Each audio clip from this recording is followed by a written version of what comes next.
s'hora baixa. Bones.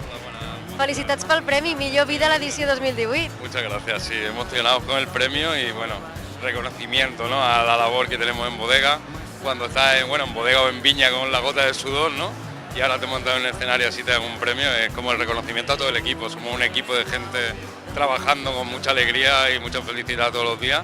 Y bueno, muy contento hoy por eso, por el premio recibido. Ya he mandado el WhatsApp a todos los compañeros y felicidades a todos, así que muy bien, muy bien.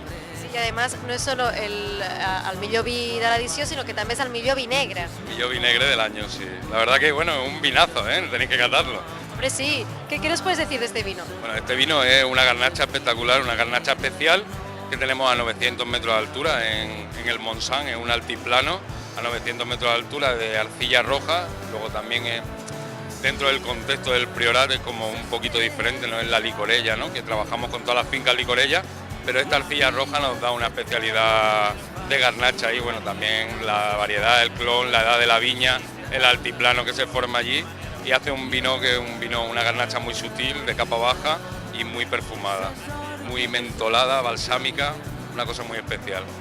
Pues muchísimas felicidades y que dure tantos años como sea posible. Per sempre dins la meva